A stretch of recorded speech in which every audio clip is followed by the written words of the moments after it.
Assalamualaikum warahmatullahi wabarakatuh.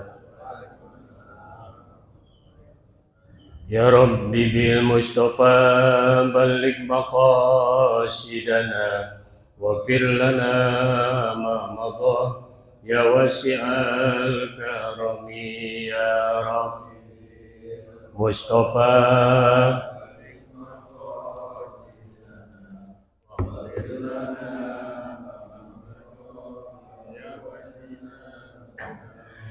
huwal habibul ladzi turja syafa'atuhu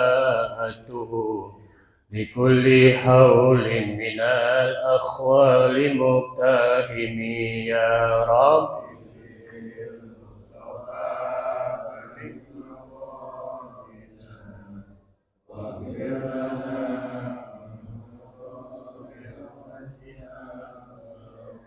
Muhammadun sayyidul kaunaini wa sakalain wal fariqaini min urbin wa min ajami ya Rabb Mustafa balik maqam waghfir lana ma madha Muhammadun sayyidul kaunaini wa sakalain wal fariqaini min urbin wa min ajami ya Rabbi bihaqqi sayyidina wa habibina syafi'ina rasulillah Muhammad sallallahu alaihi wasallam wa bi syafaati sayyidina rasulillah Muhammad sallallahu alaihi wasallam Maulaya salli wa sallim daiman abada ala habibika khairi khalqi kullihim ya Rabb bihaqqi sayyidina rasulillah Muhammad sallallahu alaihi wasallam bi hurmati sayyidina rasulillah Muhammad sallallahu alaihi wasallam bi syafaati rasulillah sayyidina Muhammad sallallahu alaihi wasallam Ya Allah biha, Ya Allah biha, Ya Allah bihusnil khatimah, Ya Allah biha, Ya Allah biha, Ya Allah bihusnil khatimah, Ya Allah biha, Ya Allah bihusnil khatimah, Ya Allah biha. بحق سيدنا رسول الله محمد صلى الله عليه وسلم استجب عليه اللهم صل وسلم وبارك عليه وعلى آله Alhamdulillah ala binikmatil iman wal islam Alhamdulillahilladzi ja'ala syahru syiyam syahru ramadan syahru mubarak syahru rahmah wa syahru ta'idkum minan nar. Alhamdulillahilladzi faddalana ala katsiri min ibadihil mu'minin. Asyhadu an la ilaha illallah al-malikul haqqul mubin wa asyhadu anna Muhammadan abduhu wa rasuluh shadiqul wa'dil amin.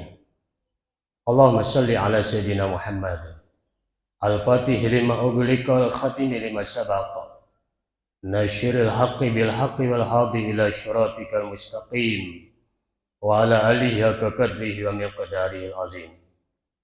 Allahumma shalli ala sayyidina Muhammad wa ala ali sayyidina Muhammad wa ala jami'il anbiya'i wal mursalin wa ala jami'il malaikatil muqarrabin wa ala ibadillahi sholihin min ahli samawati wal ardin wa alaina ma'hum ajma'in birahmatika ya arhamar rahimin. Alhamdulillahi rabbil Hadratul Mukarramin, Ketua DKM Bapak Lukman Hakim SAP beserta jajaran yang saya hormati, para orang tua kami, sahabat-sahabat kami, jamaah sholat subuh. Semoga kita semuanya dalam naungan berkah, rahmat dan ridha Allah Subhanahu wa Ta'ala. Ini adalah satu rahmat Allah kasih sayang Allah yang begitu sayangnya kepada kita di tengah-tengah kekhilafan, di tengah-tengah kelalaian kita, di dalam memenuhi kewajiban kita. Tapi Allah tetap sayang, begitu sayang kepada kita. Allah gerakan hati dan langkah kita di subuh ini sehingga bisa hadir di masjid ini untuk sama-sama kita bermuhasabah, merenung sejenak betapa banyak kelalaian-kelalaian kita di dalam memenuhi kewajiban kita beribadah kepada Allah Subhanahu wa Ta'ala.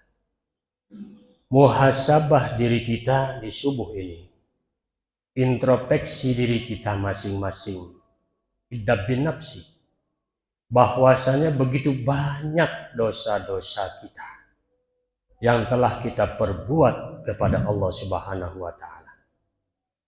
Dari semenjak kita balik mengerti tentang haram dan halal satu hal, mengerti tentang dosa dan pahala, tentunya banyak dosa-dosa kita kepada Allah. Allah kasih kesempatan kita panjang umur di tengah-tengah ilmu yang sudah banyak kita terima dari guru-guru kita. Maka seyogyanya kita sebagai hamba yang do'if, yang sering menyatakan la haula wala quwata illa billahil aliyil azim, di rumah Allah ini, duduknya kita, sami'nanya kita, mendengarkannya kita, istighfar dalam hati. Sesungguhnya Allah Maha Pengampun atas dosa-dosa kita. Allah ampuni dosa-dosa kita semuanya. Amin ya Rabbal. Salawat teriring salam, semoga tercurah kehadiran qudwah hasanah kita, baginda Rasulullah Nabi besar Muhammad Sallallahu Alaihi Wasallam. Di tengah-tengah sholawat yang barangkali gencar di bulan ini kita lantunkan, baik secara sir atau zahar perlahan ataupun keras, sesungguhnya itu adalah satu mahabbah, bukti kecintaan kita kepada baginda Rasulullah, seorang pemimpin yang begitu sayang kepada kita umatnya. Bahkan ketika akan wafatnya, nafas sudah di kerongkongan, yang dipikirkan kita umatnya. Ummati, ummati, ummati. Begitu sayangnya beliau Rasulullah Shallallahu Alaihi Wasallam kepada kita. Maka sudah sepantasnya kita belajar 1, 2, 3, 4, 5 dan seterusnya untuk menghidupkan sunnah daripada baginda Rasulullah Nabi besar Muhammad Sallallahu Alaihi Wasallam. Dan termasuk sunnah baginda Rasulullah, lisan ini bersolawat, hati ini bersolawat kepada beliau. Berharap nanti di mahsyar, ketika manusia begitu banyaknya kumpul untuk sama-sama mempertanggungjawabkan perbuatan waktu hidupnya di dunia, kita semua yang hadir, keluarga kita, keturunan-keturunan kita, guru-guru kita, sahabat-sahabat kita, tetangga-tetangga kita semuanya mendapatkan syafaat dari baginda Rasulullah Nabi besar Muhammad Sallallahu Alaihi Wasallam.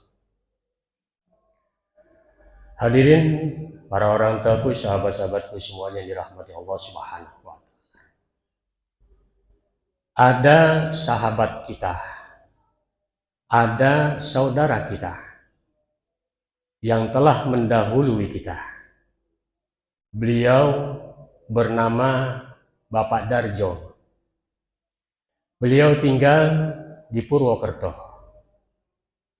9 tahun lamanya beliau sudah dimakamkan oleh keluarga dan sahabat-sahabatnya. Ketika cucunya meninggal dunia, ini keluarga ingin ditumpuk dengan kakeknya, Bapak Darjo tersebut. Tapi penggali kubur di situ takjub.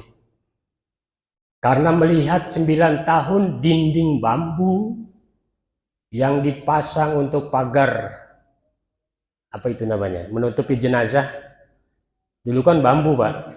Dulu bambu dulu. Iya. Ibu saya juga almarhumah pakai bambu juga. Dan sekarang kembali kayaknya ke bambu lagi. Kemarin saya memakamkan tetangga saya yang di dekat Setu itu, kok pakai bambu? Saya bilang, iya Pak, sekarang pakai bambu lagi, kata petugas makam. Entah kenapa, tapi sama aja pakai bambu, pakai papan sama.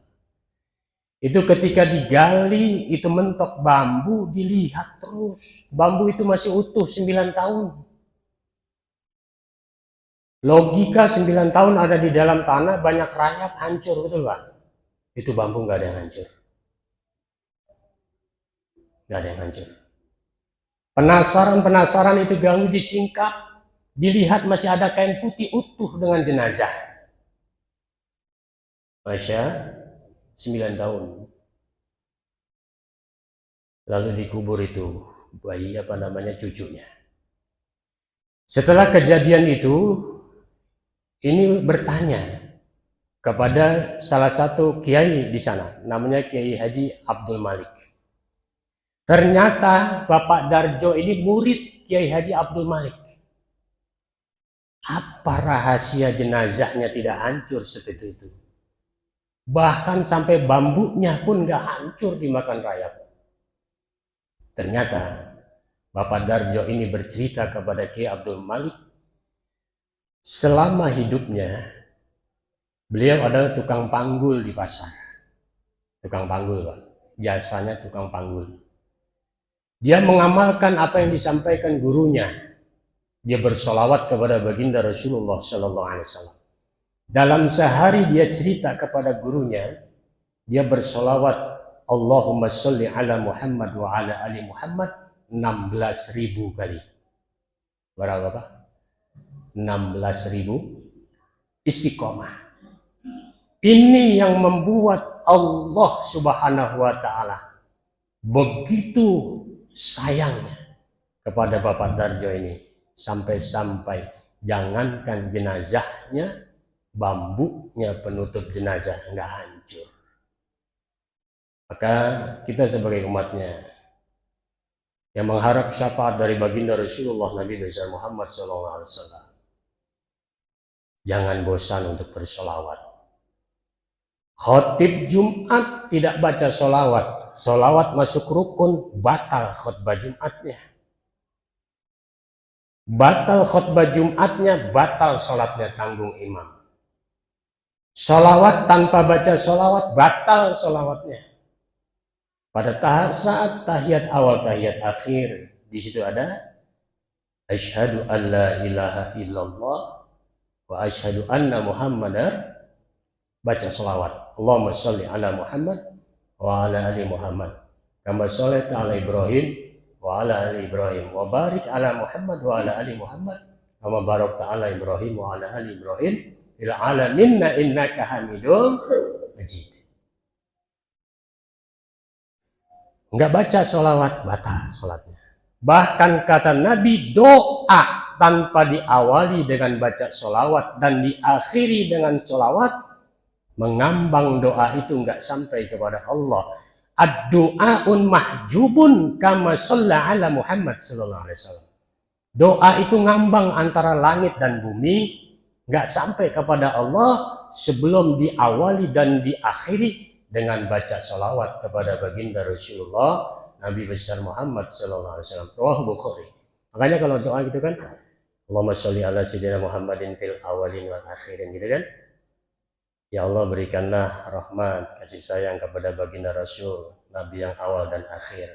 Terakhir ditutup wassallallahu ala sayyidina Muhammadin wa ala alihi wasallam walhamdulillahi rabbil alamin.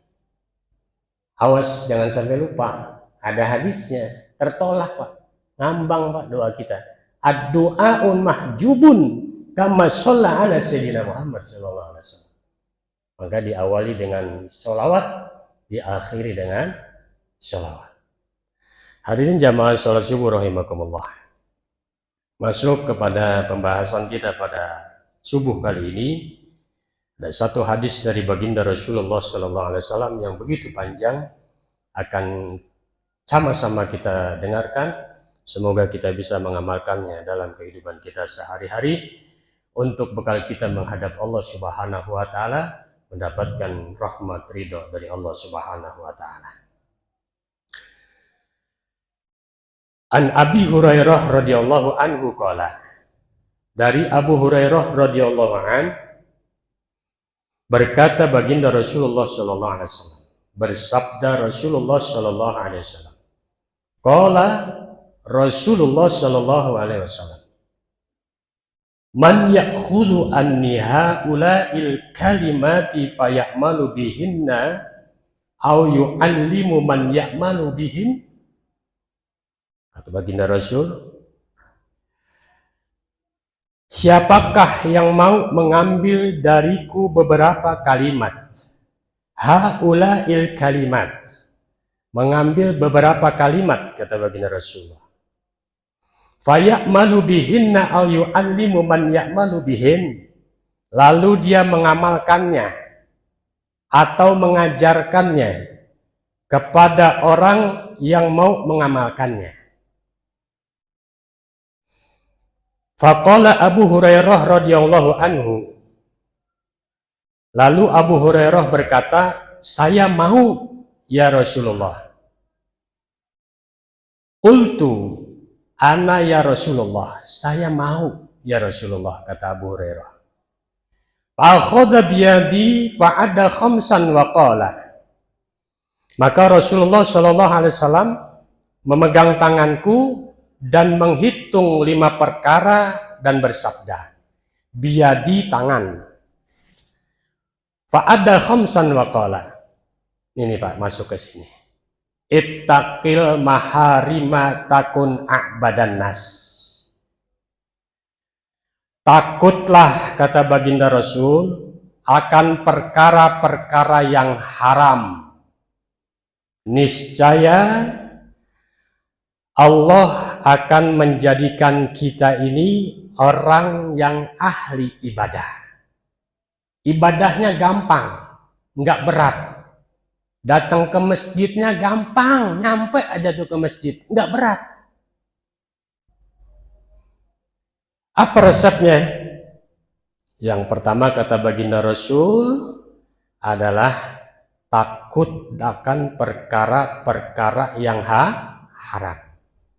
Fa'akhadha biyadi fa'adda khamsan, Abu Hurairah dipegang tangannya, kata Rasul ada 5 perkara.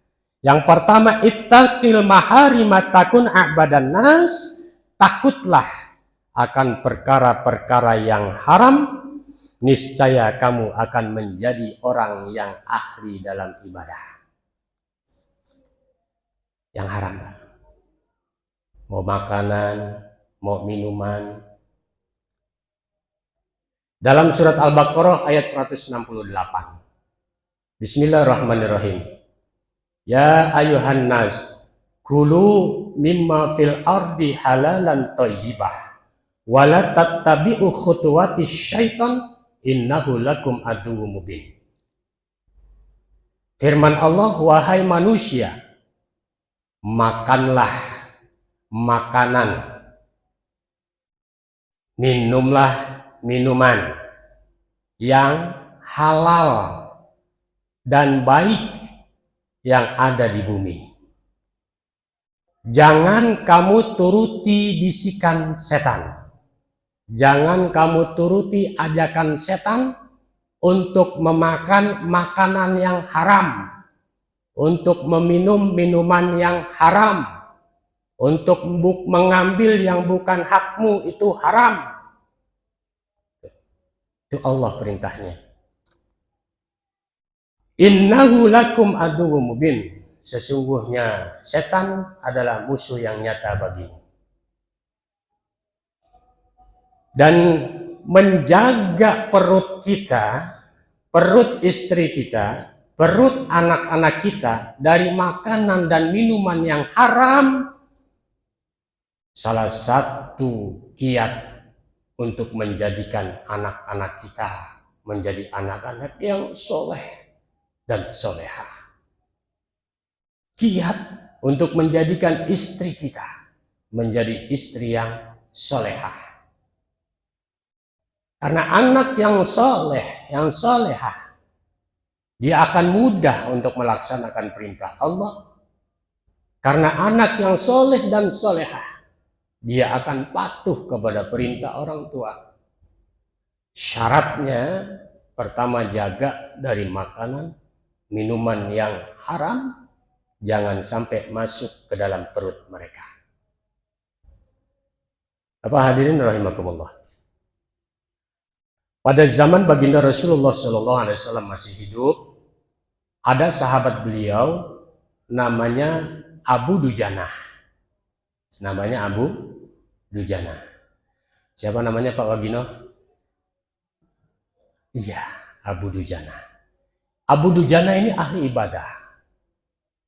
Namun setiap selesai sholat subuh, itu ketika baginda Rasul berzikir kepada sahabat-sahabatnya, dilihat sama baginda Rasul itu, Abu Dujana langsung jalan pulang.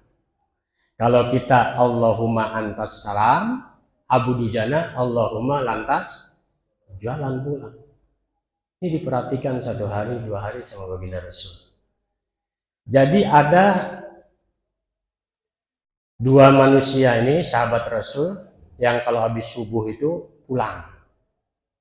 Yang pertama itu yang didoakan nama Rasul menjadi orang kaya, kemudian lupa sama kekayaannya, balik lagi dia nggak jadi ahli ibadah. Siapa namanya? Coba Pak. Ada 2, saya juga lupa. Pak Lukman ingat? Yang dikasih kambing sama baginda Rasul, kemudian dia makin banyak kambingnya, bagus ingat. Saya juga lagi mikir ini Pak, karena di luar konsep saya ini, kemana-mana ini jadi panjang ya. Pak Haji, ingat Pak Haji? Sa'labah namanya Sa'labah. Bahas dulu Sa'labah ya Pak ya, santai ya Pak, kan nggak ada makanan di situ kan. Sa'labah ini kalau habis sholat subuh langsung pulang. Kalau dia kasusnya ketika ditanya Rasul, ngapa sih Sa'labah buru-buru pulang? Ya Rasul, istri saya di rumah udah nungguin. Gantian sarungnya ini Rasul, gantian sarung. Jadi miskin banget Sa'labah, sarung aja cuma punya satu. Kalau saat itu Mas Dewo hidup, barangkali dikasih selusin sama Mas Dewo. Ya Mas Dewo. Saat itu Sa'labah miskin banget Pak, sampai sarung aja punya satu. Begitu udah ditanya terlanjur, Sa'labah bilang, ya Rasulullah, doain saya biar jadi orang kaya. Enggak diturutin sama Rasul pertama tuh, ntar kamu nggak kuat kalau kaya. 2 kali minta doain Rasul saya biar jadi orang kaya, ntar nggak kuat jadi orang kaya, ujiannya gede, ntar main perempuan lagi udah kaya gitu. Pas ketiga kalinya minta didoain kaya sama Rasul. Apa kata Rasul? Rasul angkat tangan, dia berdoa kepada Allah, Allahumma rzuq Sa'labah. Ya Allah, anugerahkan kekayaan pada Sa'labah. Cerita singkatnya, udah kaya Sa'labah, makin banyak kambingnya. Itu tadinya nyari rumput di Jatirangga, terus ke Cikeas. Cikeas habis, makin banyak itu kambingnya, nyari lagi ke Cilengsi. Akhirnya apa? Biasa jamaah di masjid, sholatnya di kebun. Wah, syuklah kaya Sa'labah, kata Rasulullah. Celaka ini Sa'labah, makin banyak, makin kaya, jauh dari masjid, nggak jamaah lagi sama Mas Dewo. Betul Pak. Akhirnya diminta itu zakatnya sama Rasul. Apa jawaban sombongnya? Harta banyak yang aku dapat, ini adalah hasil jerih payahku. Nggak ngeluarin zakat Pak. Ya syuklah ke Sa'labah. Celaka Sa'labah ini Pak. Bener Pak. Kambingnya pada mati lagi. Habis miskin lagi Pak. Jadi Allah kalau mau angkat derajat hambanya tuh gampang aja, tinggal plek naik derajatnya. lupa sama kisah lalunya, masih miskin, rajin ke masjid, kaya jauh dari masjid, malah maksiat, gampang banget Allah balikin lagi, plak, bangkrut. Bener Pak?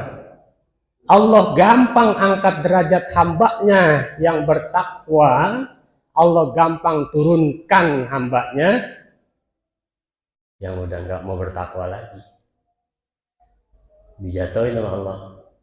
Bisa-bisa dimaluin juga gampang sama Allah. Ini kita bisa begini, bisa tenang hidup kita.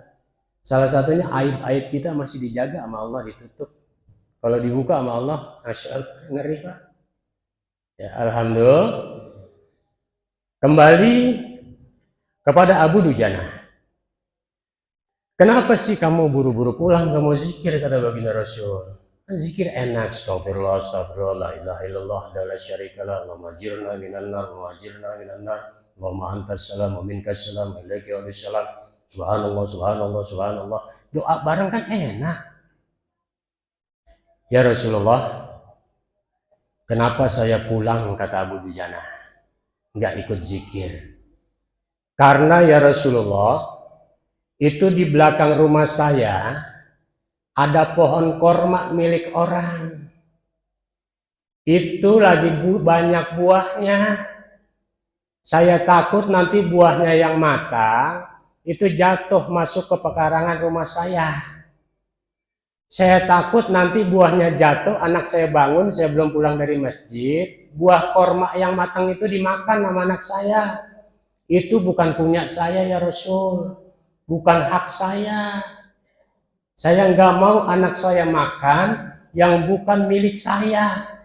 Saya nggak mau anak saya Rasul makan masuk ke perutnya makanan yang haram. Subhanallah. Sampai begitu Pak. Coba kita ingat-ingat dah. Dulu kita masih sekolah. Mudah-mudahan di sini nggak ada. Sekolahan punya kantin. Itu ada penjual kantin, jual bakwan, jual tahu. Kita cuma duit, maaf, biasanya cuma 1.000 barangkali, zaman dulu 1.000 gitu kan. Itu sama teman-teman makan bareng di kantin kan, ada yang ngambil bakwan, tahu. Ya. Harusnya tuh duit cukup buat beli 2 bakwan. Tapi sengaja kita makan sampai 6 bakwan misalnya. Ada yang begitu nggak modelnya deh? Ketawa. Ada nggak gitu? Punya duit 2.000 cukup buat beli 2, makannya 5. Itu nggak bakal lupa Pak, pasti ingat sampai sekarang. Pasti perbuatan dosa itu ingat. Gimana caranya? Balik lagi kalau rumahnya di Semarang, sono balik ke Semarang, lihat kantinnya masih ada nggak? Yang jual masih hidup nggak? Kalau nggak ada, yang jual udah mati, nggak ketahuan keluarganya, lebihin Pak. Aturan Bapak saat itu makan bayar 5.000, sekarang duitnya udah banyak, bedanya kan dulu jauh 5.000, sekarang bandingan 50.000 lah. 50.000 masukin kotak amal masjid.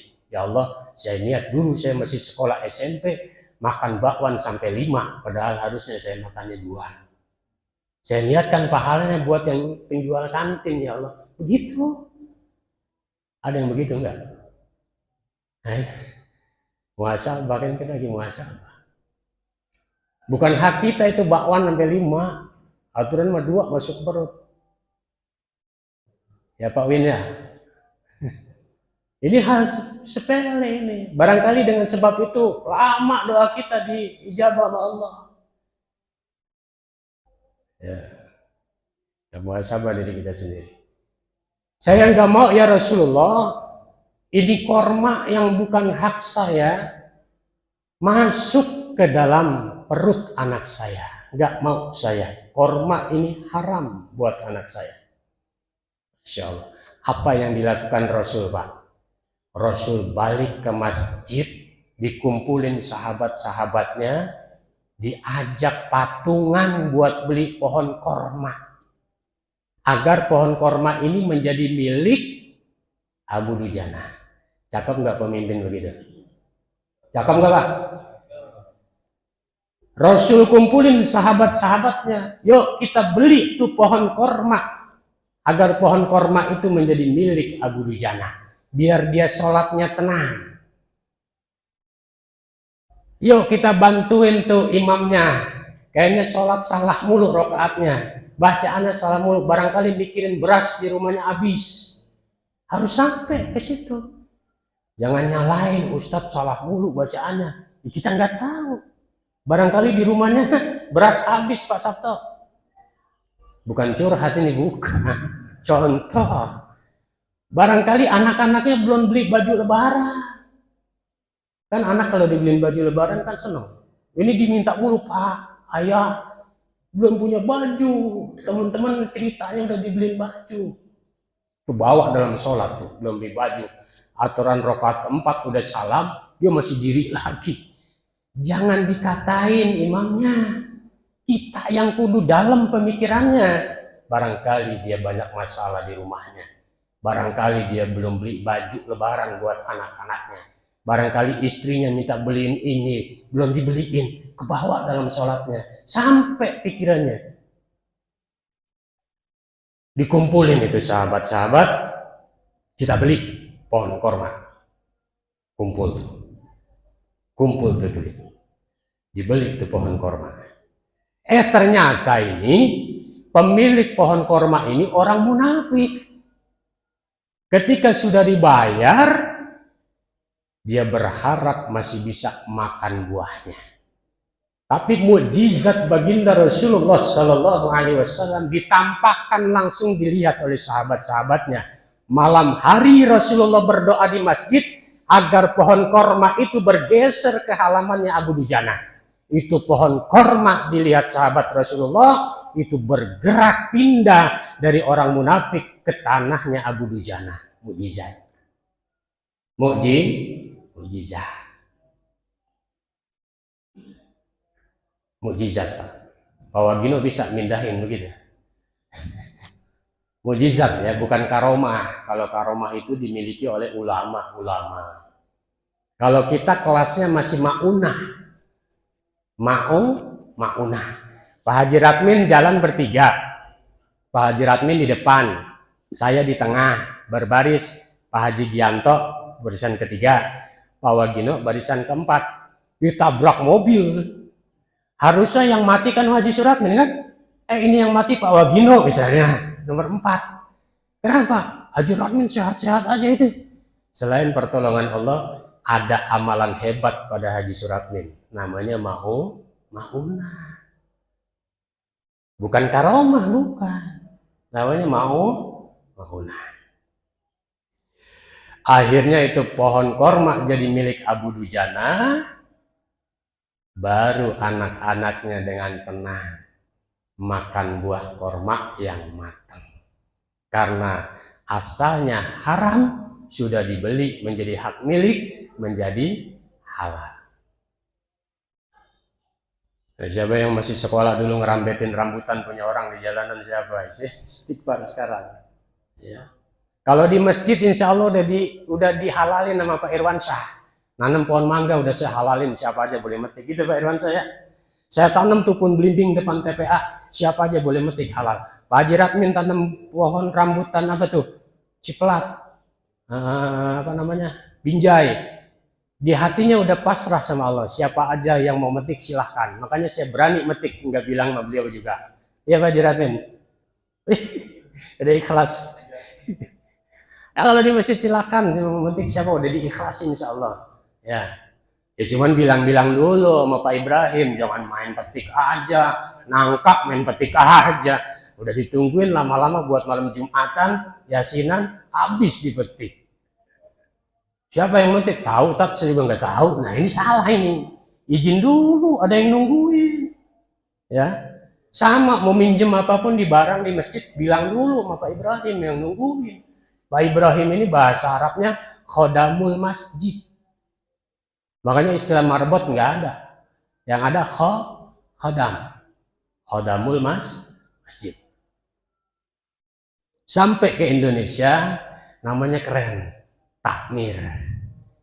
Masuk ke dalam jajaran takmir, ya khodamul masjid tersebut. Kalau pemimpin takmir kan Pak Lukman kerja jauh, adanya malam.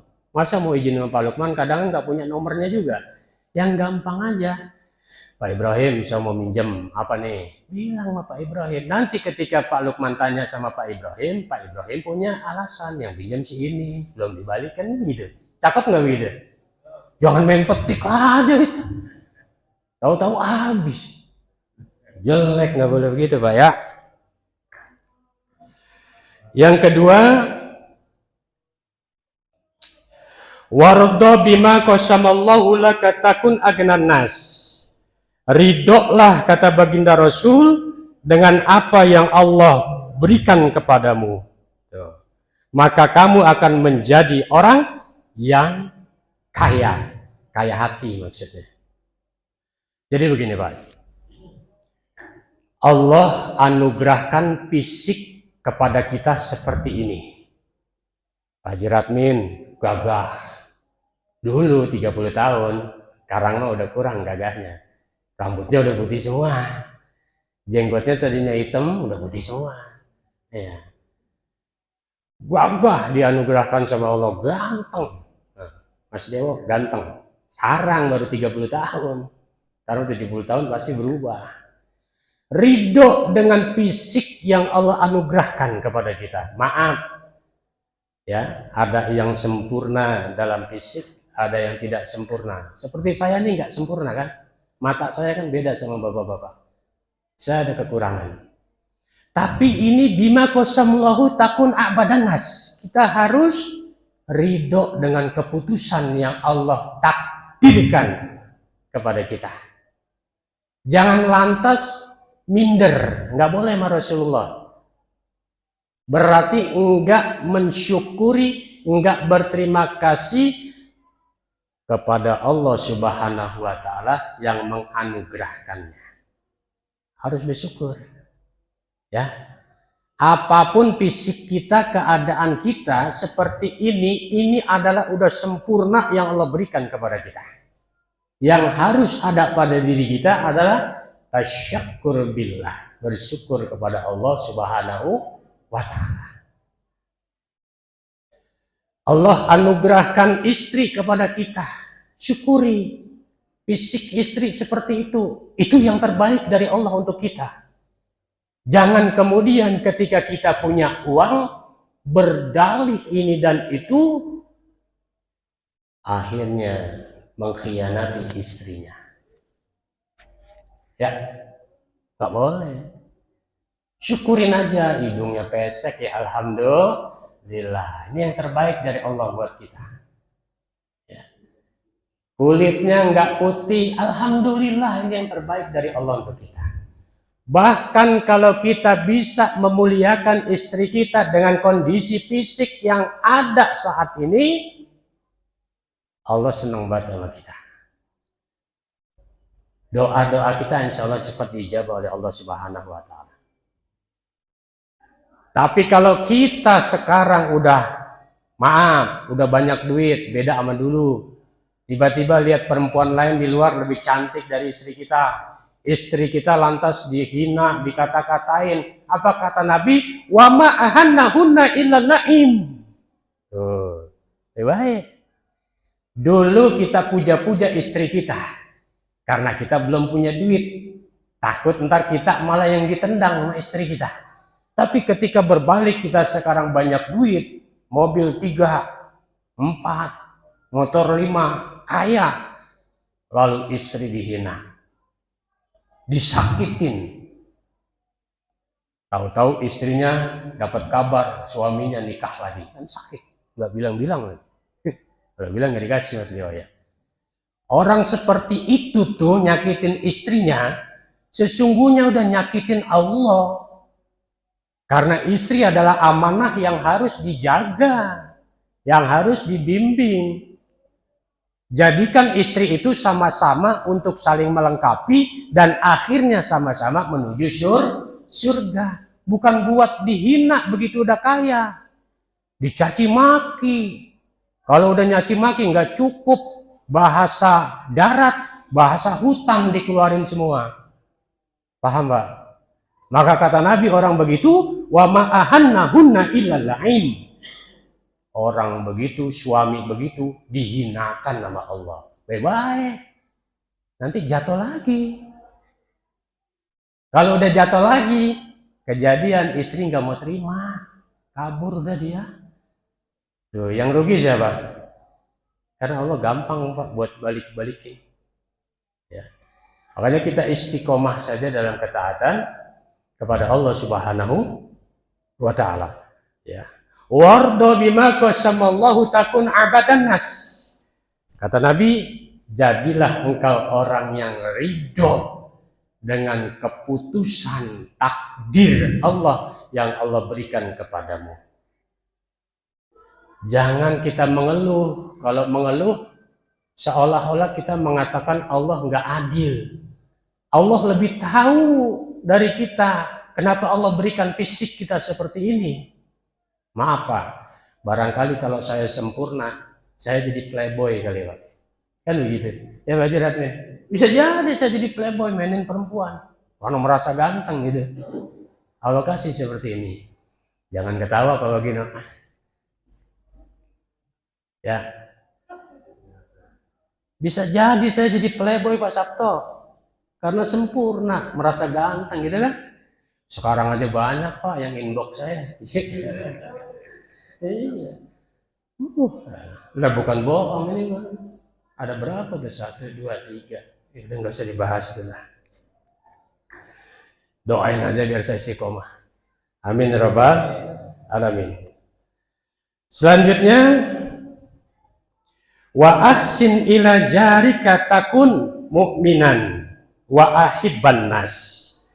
Berbuat baiklah kepada tetanggamu, niscaya engkau menjadi orang yang beriman seiman-imannya. Tuh, tetangga kita kudu baik Pak. Kita ini hidup nggak sendiri. Kita ini hidup sebagai manusia yang butuh tetangga. Ada yang nggak butuh tetangga di sini? Ada. Kalau nggak ada, mati sendiri jalan ke kuburan. Kita ini butuh tetangga. Maka kata Nabi, berbuat baiklah kepada tetangga, jangan sakitin tetangga. Jangan sakitin tetangga. Ya Aisyah, masak apa hari ini? Cuman masak sedikit ya Rasulullah, gulai kambing. Dagingnya dikit. Ya udah, banyakin kuahnya kata Rasulullah, bagi tetangga kita. Cakep nggak begitu? Cakep nggak? Cakep. Jangan beli durian 5. Itu lewat tetangga cuman nyium baunya doang. Buang sampah satu tempatnya, satu tempat sama tetangga kita. Begitu tetangga kita buang, Masya Allah ini kulit durian banyak bener.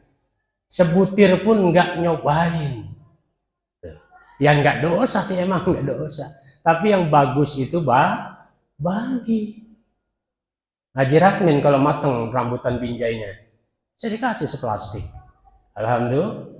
Padahal saya bukan tetangganya, bukan. Jauh dong lewatin 40 rumah saya. Bukan tetangga beliau, tapi saya saudara mukmin beliau. Tetangga beliau tuh Pak Haji Gianto tuh. Tetangga sekaligus teman debat. Ya. Jangan sakitin tetangga, kata baginda Rasul. Kenapa? Nih Pak, parah Pak.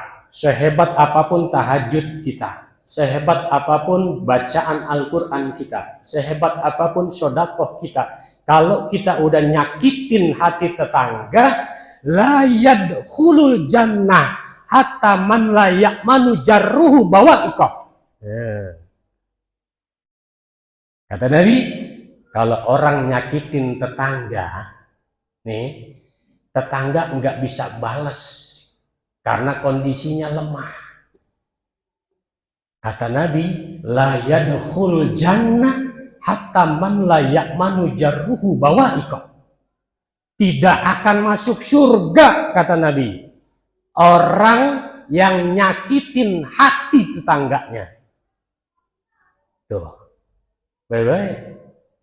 Makanya kalau mau tetangga kudu akur. Satu komplek ini tetangga semua. Jangan sampai ada saling perselisihan.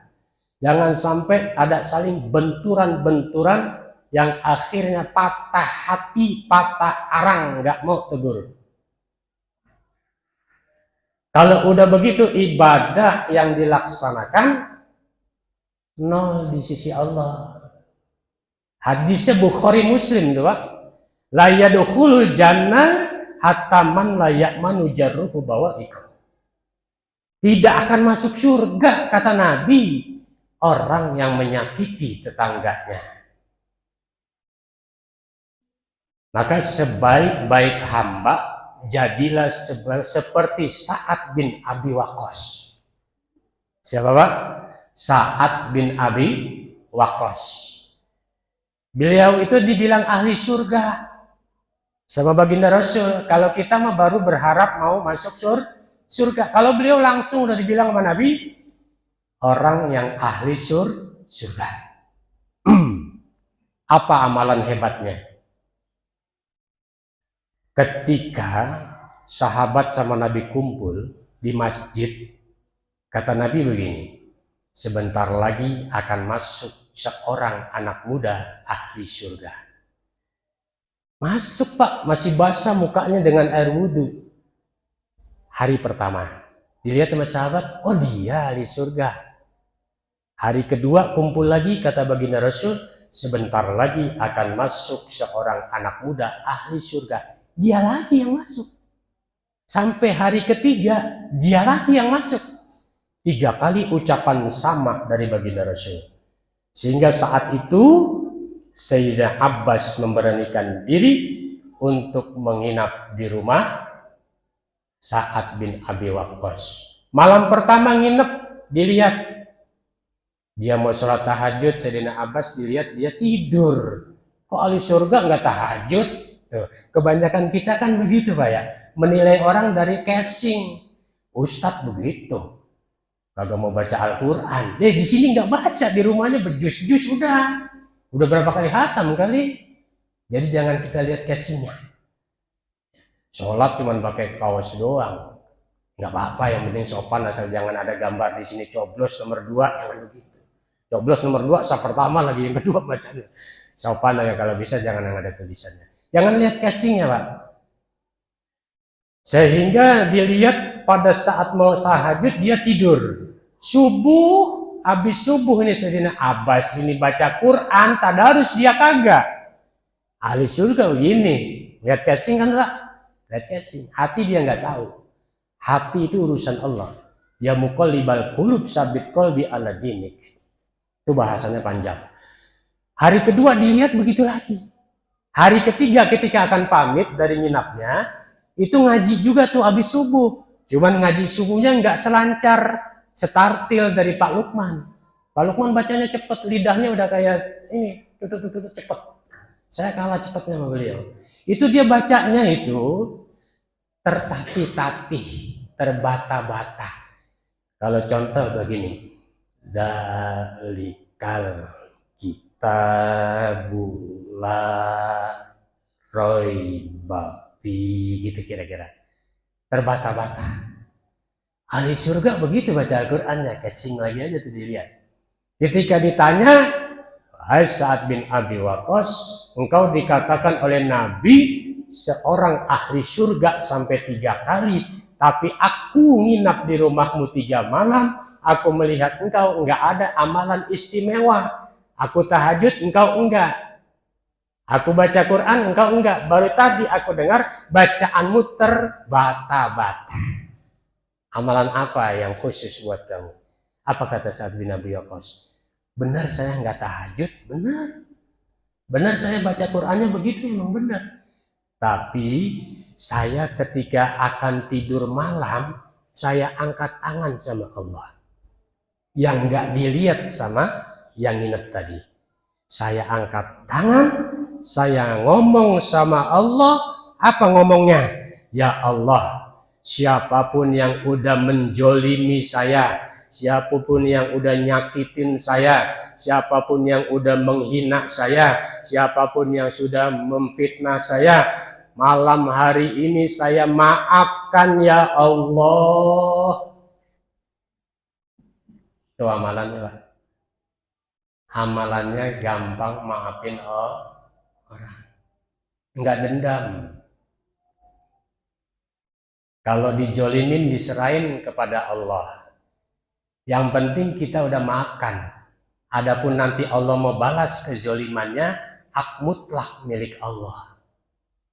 Yang penting kita sudah maafkan. Kalau kita dihina orang, udah kita maafkan. Adapun nanti kalau Allah mau menghinakan dia, hak mutlak Allah, bukan urusan kita. Yang penting kita hasbunallah wa ni'mal wakil. Ni'mal maula wa ni'man nasir. Sa'ad bin Abi Waqqas. Ya. Kata Nabi, jangan sakitin tetangga. Karena bahaya efeknya buat kita yang ahli ibadah sekalipun, kalau udah nyakitin tetangga kita, la yadkhulul jannah hatta man la ya'manu jarruhu bawahiqah. Enggak akan masuk surga seseorang yang menyakiti hati tetangganya. Jaga Pak ya, jangan sampai sholat jamaah kita ini sia-sia di hadapan Allah. Jangan sampai sodakoh kita, bacaan kita menjadi sia-sia di hadapan Allah Subhanahu wa Ta'ala. Masih lanjut kan ya Pak? Masih ada satu lagi. Masih ada dua lagi. Pak Wagino mau ditanya, Pak Wagino.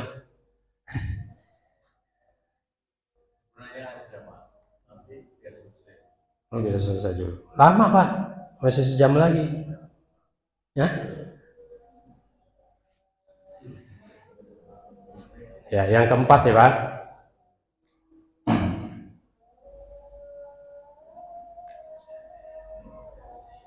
Yang keempat, wa ahsin ila jarika takun mu'minan wa ahibban nas. Kata Nabi, yang keempat, senangkanlah orang lain apa yang engkau senangi untuk dirimu sendiri, niscaya akan menjadi seorang muslim yang sempurna. Membuat senang hati orang lain. Membuat senang hati orang lain. Punya rezeki, senengin fakir miskin. Punya rezeki, senengin anak-anak yatim. Ya. Itu menyenangin orang miskin, menyenangin hati orang anak-anak yatim, mereka tersenyum, Allah tersenyum dan malaikat-malaikatnya. Jadi buatlah dalam kehidupan kita ini yang kita lalui, sesering mungkin kita buat Allah dan malaikat-malaikatnya tersenyum dengan kita memberi kepada orang miskin, kepada anak-anak yatim. Ada hadis dari baginda Rasul lanjutannya, An Sahl radhiyallahu anhu qala Rasulullah sallallahu alaihi wasallam, ana wa kafilul yatim fil jannah hakaza wa asyara bis sababati wal wusta farajja bainahuma syai'a. Kata Nabi, dari Sahal Rasulullah bersabda, aku, kata baginda Rasul, yang menyenangi anak yatim, menyenangi hati anak yatim, dalam arti menyantuni anak yatim. Nanti di surga, kalau udah bilang nanti di surga, berarti gampangnya kita artikan hadis ini, orang yang nyantunin anak yatim, yang buat senyum anak yatim, nanti adanya di surga. Makanya yang udah biasa nyantunin anak yatim, istiqomah. Ini jalan menuju surga, gampang. Kata baginda Rasul, aku dan yang menyantuni anak yatim nanti di surga seperti jari ini. Diunjuk sama Rasul. Seperti jari telunjuk dengan jari tengah. Kalau jari telunjuk sama kelingking jauh enggak? Gambarannya jauh, melewati 2 jari. Tapi ini Rasul unjukkan 2 jari seperti jari telunjuk dan jari tengah. Artinya deket banget nanti sama Rasul. Orang yang nyenengin anak yatim, buat senyum anak yatim, buat seneng fakir miskin, itu nanti sama Rasul di surga deket banget. Umar bin Khattab, seorang pemimpin khalifah saat itu, jangankan manusia, Umar lewat jalan Jatirangga di situ, Dari sana setan mau masuk, setan yang pergi takut duluan sama Umar. Tapi Umar hatinya lembut banget kepada orang miskin. Ketika malam hari dia ronda, itu dilihat ada di kejauhan api nyala. Ketika dideketin, seorang nenek lagi masak, ditungguin sama Umar dan Aslam, sahabatnya. Itu kok masak nggak diangkat-angkat, udah lama. Di dalam kedengeran anak kecil nangis, nggak diem-diem. Pas diem itu nggak diangkat juga, nggak matang-matang, ini masak apa? Umar beranikan diri, begitu dilihat yang dimasak batu, ya kagak empuk-empuk batu mah. Kalau ngerebus kacang empuk, kacangnya matang. Ngerebus ubi bisa matang, ini batu Pak Wagino yang direbus. Ketika ditanya, emang nggak punya apa-apa Bu? Nggak punya, ya nggak tahu Umar itu, nggak punya. Emang pemimpin di sini siapa? Pemimpin ini jolim sama rakyatnya, nggak tahu, nggak pernah mau lihat ke bawah banyak orang miskin. Saya termasuk. Siapa pemimpinnya Bu? Umar bin Khattab. Padahal yang nanya Umar. Nggak marah tuh Umar digituin. Aslam, kita pulang. Pulang. Kita ke Baitul Mal. Kalau bahasa sekarangnya kita pakai kas masjid. Ngapain ya Umar? Udah ikutin, masuk ke Baitul Mal, itu gandum bawa sekarung, semua itu sembako dibawa, kumpul satu karung. Begitu mau dipanggul sama Aslam, jangan Aslam, biar saya yang panggul, saya takut nanti kepada Allah, ini pemimpinan saya, ini kepemimpinan saya, kata Abu Bakar, kata Umar bin Khattab, saya takut nanti kepada Allah. Itu dipanggul di pundaknya sendiri. Datangin rumah nenek tadi yang masak batu. Begitu dikasih, Tuhan nggak seperti Khalifah Umar bin Khattab. Tuhan ini siapa? Saya Umar bin Khattab Bu. Kaget nggak? Kaget. Tapi di situ Umar tidak marah. Umar menyadari kelemahan dalam kepemimpinannya, masih ada warganya yang masak batu. Seneng tuh hati ibu itu. Orang yang nyenengin hati orang miskin, orang yang nyenengin hati anak-anak yatim. Dapat duit di amplop 200.000, diundang makan, kenyang. Seneng banget. Allah seneng Pak. Pantes kata Nabi, orang yang nyenengin orang miskin, nyenengin hati anak yatim, hakaza di surga, seperti jari telunjuk sama jari tengah, dekat sekali kepada baginda Rasulullah Nabi besar Muhammad Shallallahu Alaihi Wasallam. Makanya di bulan ini bulan tarbiyah buat kita.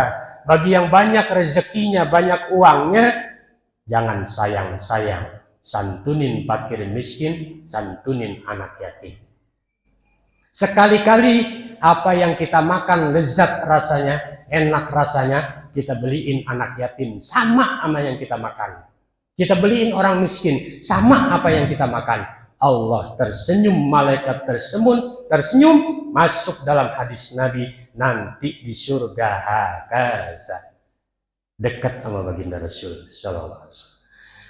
Amin ya rabbal alamin. Kalau gini mohon maaf nggak jadi pertanyaannya. Mudah-mudahan yang saya sampaikan ini menjadi ibrah, menjadi pelajaran buat kita semuanya. Dalam Ramadan ini kita ditarbiyah oleh Allah dengan banyak hal. Jangan sayang dengan apa yang rezeki Allah anugerahkan kepada kita yang lebih, yang banyak. Masih banyak di belakang rumah kita, masih banyak di samping kiri kanan kita, orang-orang miskin, orang anak-anak yatim yang butuh tersenyum dari uang kita. Maka jangan sayang. Nanti Allah akan lipatkan gandanya pahala besar sekali. Bahkan kata Nabi di ujung hadisnya, bal yasdad. Orang yang sodakoh buat nyenengin orang miskin, orang sodakoh menyenangin anak-anak yatim, rezekinya ditambah terus sama Allah. Doa-doanya diijabah terus sama Allah. Banyak hadisnya. Bahkan hati yang masih keras, terbungkus oleh kesombongan, kalau mau lunak, mau gampang nangis doa sendirian sama Allah, santunin anak yatim. Santunin anak yatim. Bapak hadirin yang dirahmati Allah Subhanahu wa taala, ini sebagai bumper dari saya menggantikan Ustadz Hafani yang beliau mengisi kajian di masjidnya, di lingkungannya sendiri. Tentunya banyak salah dan khilaf dari saya, benar datangnya dari Allah Subhanahu wa taala, salah dari saya yang masih banyak belajar. Saya mohon dibukakan pintu maaf yang sebesar-besarnya. Semoga dengan berakhirnya nanti Ramadan, kita keluar dari Ramadan mendapatkan cap dari Allah, la'allakum tattaqun, menjadi orang yang bertakwa. Wallahu muwaffiq ila aqwamit thoriq. Assalamualaikum warahmatullahi wabarakatuh.